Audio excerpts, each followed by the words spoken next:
A shocking twist just broke tonight in the relentless hunt for missing senior Nancy Guthrie. Federal agents selected that specific term intentionally, purposely skipping over words like asked or approached, opting strictly for hired. Whenever national authorities drop a heavy term like that into a missing persons case, you can confidently bet they aren't just playing fast and loose. Authorities are outlining an utterly ruthless, highly calculated business deal, where a desperate buyer purchased strictly classified details. An informant held the keys, taking a fat payout for deeply private intelligence that inevitably pointed straight back to a single, undeniable origin. An individual securely nestled within the family's inner circle, this frail 84-year-old woman vanished completely over 44 days ago, and she desperately requires her daily heart medication simply to stay alive. Authorities lack any concrete evidence she's still breathing. Throughout the entire agonizing probe, nothing surfaced. While extortion letters ended up at media outlets, relatives received absolutely nothing, and a pair of chilling ultimatums passed by without a whisper. Pima County's top cop recently appeared on nationwide broadcasts, bluntly stating his absolute conviction that this horrific abduction was heavily premeditated, and her residence was meticulously targeted using bought and paid for family secrets. Now, federal agents urgently want community security clips from January 11th and the 24th, which falls weeks before the senior citizen vanished. Consider the massive implications here, because detectives have shifted their focus far beyond just the kidnapper. Cops are hunting the stalker who shadowed her every move, prompting the creation of an elite investigative unit. 5 local deputies and multiple federal operatives are pouring all their energy into this unsolved mystery. Instead of losing steam, the manhunt is tightening its grip, and we are unpacking one verified link tied to this tragedy. A bond anchored in state files and proven relationships, alongside a rap sheet buried deep in the Arizona archives that major television networks have practically ignored completely. Enter Dominic Evans, a 48-year-old local guy who currently teaches elementary school kids down in Tucson, Arizona. The guy helped launch a rock group known as Early Black, collaborating directly with the victim's son-in-law, Tommaso Chioni, beginning way back in 2007. While official courthouse files shared publicly by online sleuths reveal a dark past full of severe offenses, including home invasions, muggings, larceny, fraud, plus drunk driving. This suspect already chatted with detectives, admitting to the New York Times that he spent 40 minutes answering questions from local and federal authorities. He claimed he was relaxing at home when the kidnapping actually occurred. Detectives never reached out again, and formal accusations remain completely non-existent at this point. Absolutely zero police departments have tried tying him to this devastating missing persons tragedy. Cops officially exonerated every single relative, including the son-in-law, so our goal here isn't to hurl baseless allegations. We are merely stacking undeniable realities side by side to see what obvious conclusions naturally float to the surface. Keep watching closely, because every detail I'm dropping is fully verifiable. By the end, you'll see exactly why his involvement matters so much, especially since federal agents probing the neighborhood timeline weeks prior absolutely flips the entire narrative upside down. We must begin with a fresh bombshell that completely alters our perspective on the crime. Knowing federal agents begged nearby Catalina Foothills residents to hand over their Ring camera files from January 11th and the 24th. Those days land well before her February 1st vanishing. Yet authorities remain tight-lipped about their true significance. They honestly don't need to. The subtext screams loud and clear that a prowler stalked the block, studying the area and memorizing her habits, hunting for security flaws while identifying the exact moments the elderly woman lacked any protection, and mapping out the yard under the cover of darkness, proving this was a highly choreographed tactical strike rather than a random snatch and grab. All of this perfectly aligns with the chilling theory the lead investigator pitched from day one. Authorities suspect they understand the exact motive behind this precise ambush. An opinion ex-intelligence expert, Tracy Walder, echoed bluntly during a recent broadcast.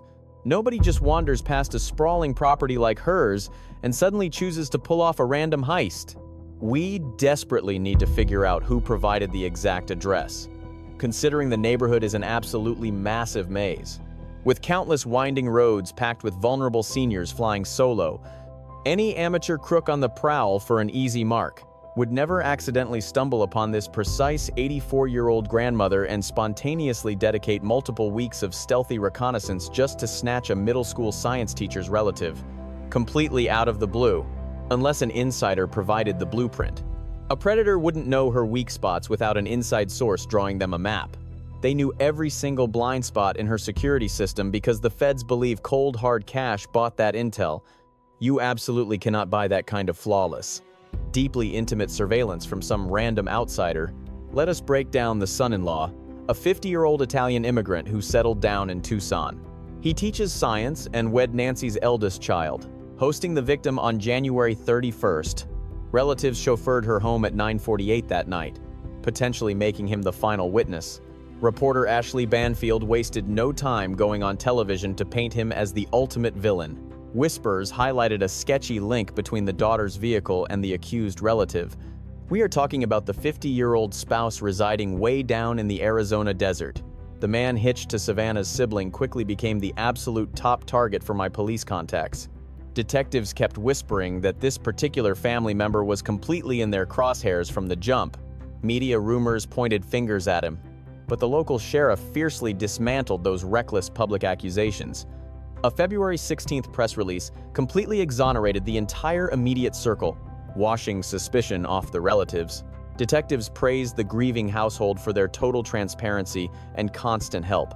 Cops found zero rap sheets or reasons to kill, entirely debunking those wild internet gambling rumors. Even those supposed smoking gun legal papers floating around the web turned out to be standard civilian paperwork. Let us pause right here to address the armchair sleuths obsessing over the grieving husband. The suspicion is logical since he basically closed out her timeline, making those doubts entirely reasonable. However, folks are staring blankly at a flat wall while missing the glaringly obvious back door standing open. Stop asking if he pulled the strings, and start dissecting his inner circle for veterans holding secrets. Dig into those friendships to find a guy with a rap sheet matching the federal profile. Because one fits.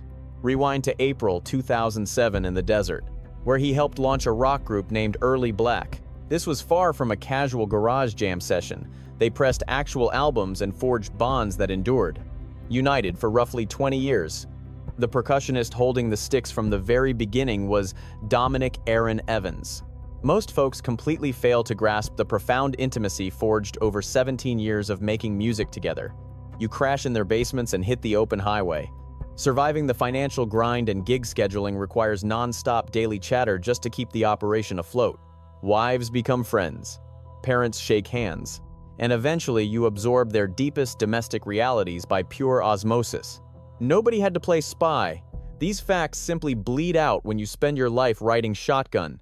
The drummer told major papers that social media broke the kidnapping news, prompting an instant text to his pal. He swore his sole encounter with the victim happened way back during 2011. The guy fully admits he barely knew the missing woman. But he spent 17 years bonded to her relative. Federal profilers are hunting for exactly this kind of indirect, third-party link rather than an outright acquaintance. A rock-solid, unbreakable brotherhood with him. That friendship acts as a master key unlocking the family vault, which brings us to those terrifying county dockets. Legal filings dug up online by independent sleuths reveal a staggering rap sheet attached to the drummer's name. It features break-ins, violent muggings, and petty larceny. Drunk driving and corporate theft also litter the official justice system printouts, heavily circulated by digital journalists. The police brass refused to officially stamp these allegations, a crucial detail we absolutely cannot ignore here. These remain basic municipal filings rather than formal indictments for the kidnapping. So let us break down the rap. Breaking and entering out in the desert literally means trespassing to execute a calculated heist indoors. Invading an occupied dwelling scores a Class 2 badge of dishonor, representing the absolute peak of local property offenses. Earning this specific conviction proves the suspect possesses deep tactical experience in breaching forbidden sanctuaries. They master bypassing stubborn locks, timing shadows, and blindly exploring rooms. This guy possesses genuine underworld skills, especially since mugging requires totally different guts than merely kicking in a door. Muggings shatter reality. Violent physical theft involves physically overpowering a terrified target, creating an intimate nightmare where the assailant stares directly into an innocent person's eyes before forcefully snatching their valuables away, regardless of the ensuing trauma. Larceny covers scattered historical offenses spanning vast timelines rather than one terrible evening, noting the intoxicated driving purely for objective factual accuracy. Yet the charge that truly paralyzed my research while unraveling this twisted web was the corporate theft. Allow me absolute clarity here, because understanding this specific accusation drastically outweighs his remaining rap sheet. When analyzing the core of this entire investigation, stealing corporate funds is impossible unless your victim genuinely relies on you, dictating the crime's fundamental anatomy. Corporate fraud demands authorized entry to internal networks, handed over simply because another human had immense faith in your underlying character. Such theft involves deciding to weaponize someone's profound goodwill, secretly transforming their vulnerability into personal financial profit. Authorized privilege weaponized for pure cash. Listen closely. Authorized privilege weaponized for pure cash perfectly echoes the Federal Bureau's claim that an individual received payouts for leaking private household details. An insider possessing clearance earned dirty money for betrayal, perfectly mirroring the fundamental operational mechanics. Both share identical driving forces, though one pathway concluded with a formal corporate theft indictment inside Pima judicial archives. Meanwhile, the alternate scenario woven into this current manhunt points toward a massive indictment that prosecutors have yet to formally execute. My commentary here certainly does not imply an absolute link. Rather, it highlights how similar individuals made shockingly parallel choices, creating a glaring intersection we cannot simply ignore just because it feels deeply unsettling to mentally process. Dominic Evans gave a candid New York Times interview last February, expressing sheer agony over his family enduring endless public torment. Web-based vigilantes ambushed his Tucson residence, forcing him and his principal wife Andrea to cower inside a pitch-black bedroom while unknown figures loitered outside on the pavement. "My identity feels completely stolen by strangers," he confessed to journalists, noting how profitable digital sensationalism disguises itself as amusement while leaving deeply scarred innocents endlessly suffering. The man speaks the absolute truth regarding the devastating collateral damage left behind. Sheriff Nanos completely supported his stance, acknowledging the incredibly agonizing nightmare currently unfolding. The local commander even suggested seeking legal counsel for defamation lawsuits, though this specific broadcast explicitly avoids contributing to that digital witch hunt. Under no circumstances does this footage accuse Dominic Evans of abducting Nancy Guthrie or feeding confidential intel to hostile third parties. He willingly told detectives he stayed safely indoors alongside relatives. Authorities never reached out again. Yet one glaring detail persists regardless of your narrative spin. Federal agents suspect a trusted insider received a payout for leaking family secrets. And looking closely at Thomas Cioni's established circle, the person holding the most profound ties to his private affairs possesses a criminal history featuring both an illegal physical break-in and an offense fundamentally rooted in monetizing misplaced faith for pure financial gain, within Pima County limits, spanning over 17 long years. These behavioral trends remain permanently archived regardless of Dominic Evans's actual involvement, presenting distinctly aligned habits that demand intense scrutiny, running parallel to a massive federal manhunt, requiring rigorous professional investigation rather than reckless intimidation from random digital stalkers gathering menacingly outside private homes. Detectives must handle this formally, considering Evans claimed their official interrogation spanned 40 minutes. They only queried the musical group, personal bonds, and alibis.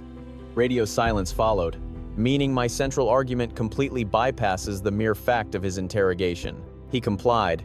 The real issue remains whether 40 minutes discussing music and alibis constitutes enough pressure, considering how flawlessly his archived rap sheet mirrors the Bureau's exact suspected mole profile operating within this tragedy. Honestly, I nearly scrapped this final segment because it sounds incredibly conspiratorial without proper framing. Early Black, the group Thomas Cioni, and Dominic Evans launched back in 2007 and maintained for roughly 20 years, dropped an official record bearing a highly intentional, permanent title. They purposely chose life, love, murder for the official cover, though artists naturally explore deeply pitch-black thematic elements. Nick Cave built a legacy on lethal ballads, just like Tom Waits crafted entire violent track lists. Naming a record after homicide means absolutely nothing alone. Yet we are clearly operating far outside normal realities here. We are currently analyzing a massive manhunt where an 84-year-old grandmother has vanished for 44 agonizing days. Federal authorities insist upon premeditation, right as the prime suspect co-founded an enduring musical act boasting that exact deadly moniker, whose creative partner of 17 years literally holds felony convictions for both illegal trespassing and corporate financial betrayal. Look at the whole damn canvas instead of a tiny corner, because that record's name grabs you by the throat and demands your attention. Rather than handing over solutions, it begs a massive question. How exactly did those guys converse through their melodies way before the public demanded explanations in plain speech? After enjoying a Saturday evening meal with loved ones, she caught a ride back. By 9:50 that night, the garage shut, locking her safely indoors. Breathing and, well, then, at 1:47 in the morning, someone manually tore out her porch lens. By 2:12, activity suddenly tripped the yard alarms. Just 16 minutes later, at 2:28, her internal pacemaker permanently dropped mobile synchronization.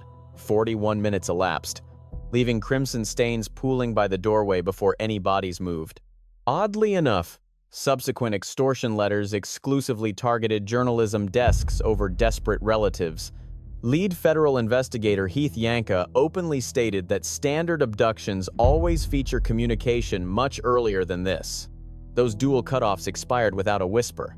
0 follow-up messages, 0 raised stakes, and absolutely no evidence she breathed throughout the whole probe. Ex-federal criminal analyst Jim Clemente evaluated this 40-minute gap. Lingering outside the residence severely contradicts any hallmarks of an organized snatching. Retired federal operative Greg Rogers shared with Parade publications his strong doubts about the botched burglary theory. Retired Nassau County Commander Michael Selt Gould noted Nancy's advanced age alongside a critical heart pill dependency, factoring in the severe bodily violence present. She undoubtedly perished well before 72 hours following the initial vanishing, arriving at February 4th, merely 5 days ahead of the extortion deadline.